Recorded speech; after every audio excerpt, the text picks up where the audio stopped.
Good morning, everyone. Happy Wednesday. It is April 8th. Lisa, Lydia, Scott with you here this morning.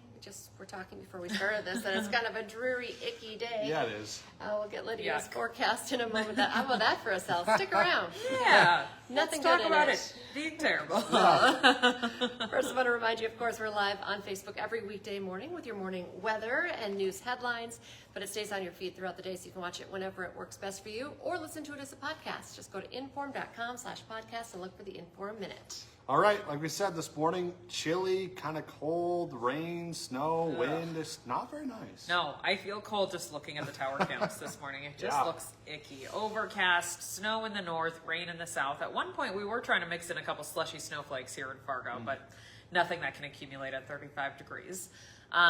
The rest of the day, we'll send this one line of showers off to the east, should end here within the next couple of hours. We'll get a little bit of a break where I think the sun comes out briefly and you're thinking, oh, we're done. The rest of the day will be fine. No. Second batch of showers builds its way in from the northwest and moves to the southeast this afternoon, this evening. Temperatures make it up into the 40s, so I do think it starts off as some spotty areas of rain. Wind picks up out of the northwest. You know what a northwest wind does. It sends in colder air. And so we'll see a switch over to some snow showers. They're not big. They're not heavy. They don't leave behind much for accumulation. But my main concern with those snow showers will be the falling snow meeting that wind, gusting 40 to 45. Snow and wind is not a good combination. No. And so even though it's not like a big widespread system or heavy hitting snow, I think there will be some visibility issues later today wherever those spotty snow showers meet the strong winds. I can't pinpoint like an exact time or an exact location, but I wouldn't be surprised for almost some squall-like activity today, some snow squalls.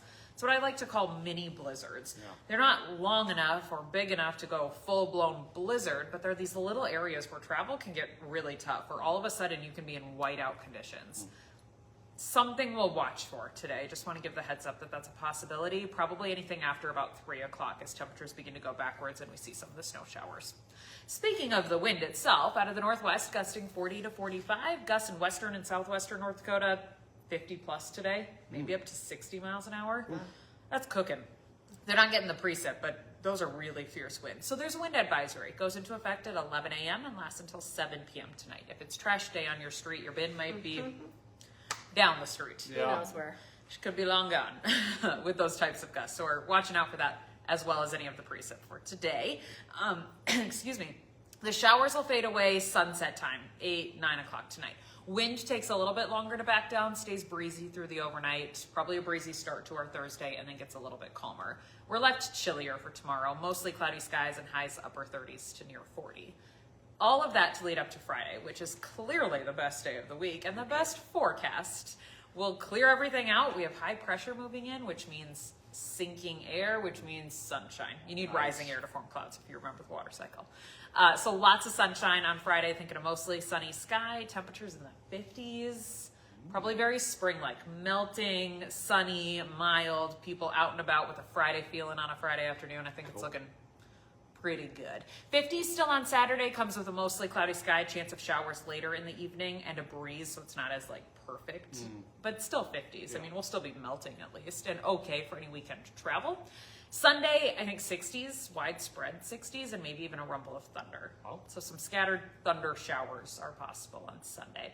Once we're on the other side of that cold front, next week starts off a little cooler, lots of 30s, 40s, maybe a chance for a rain-snow mix on Monday. So we'll go from 60s to 30s in a matter of hours.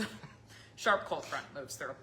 Ups and downs of spring, man. Yeah, it is ups and downs. It's a roller coaster. At least we're going to be on the up here as we go. Today, not so much, kind of a down. Friday, though, there's an up. So we got something to look forward to. I Look agree. forward to that. Good stuff. Exactly. Thanks, guys. Thank All you, right. Lydia. Okay, we're tracking breaking news for you this morning. People in 2 apartment units are without a place to stay after a fire. Firefighters were called to an apartment building just off 33rd Street South, right around 9:20 last night. When firefighters got there, they found heavy smoke and flames coming from a second-floor bedroom. The fire chief tells WDAY that the fire was coming out the windows even, but it did not get to the roof and was contained to the room where it started. Thankfully, no one was hurt. The cause of that fire is still under investigation. New this morning, students at the Warren Alvarado Oslo School District at the high school have an e-learning day today. The district says that they're dealing with poor air quality following last week's fire at the CHS grain elevator in town. They've also canceled all after-school activities and events for the day. Today, the search continues for a missing Wahpeton man. 73-year-old Alfred Oden was last seen inside the Casey's gas station in Valley City last Wednesday night. His family says he has dementia. If you want to help with today's search, you're asked to meet at the Handy Home and Hardware parking lot at 1 o'clock this afternoon. This morning, a man accused of assaulting 2 people and barricading himself inside a burning home in Benson County is expected to be in court for a bond hearing. Dwayne Bachmeyer was arrested on March 24th after an hours-long standoff with police, which ended when the home went up in flames. He's now facing multiple charges, including terrorizing, endangerment by fire, and child abuse. Downtown Moorhead has a new landmark opening up its doors today. The new public library in the Loop opens this morning. First News reporter Ryan Longnecker got a sneak peek inside this morning. We were very impressed this morning on First News. Pretty cool. Very nice. There's actually a track upstairs for walking, a playground inside, plus of course thousands of books. It's a library with so many other things going on there. It opens at 9 this morning. Get in there, check it out, maybe get yourself a library card. The Fighting Hawks are ready for the Frozen Four with a shot at the program's 9th national title.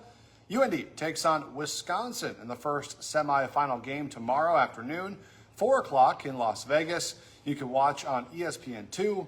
WDAY Sports' Riley Swenson will be in Vegas for the game, covering all the action for you. So stay with us for that. This morning, there's a temporary ceasefire between the U.S. and Iran. It's a 2-week ceasefire. The president announced that he will suspend bombing if Iran agrees to open up the Strait of Hormuz.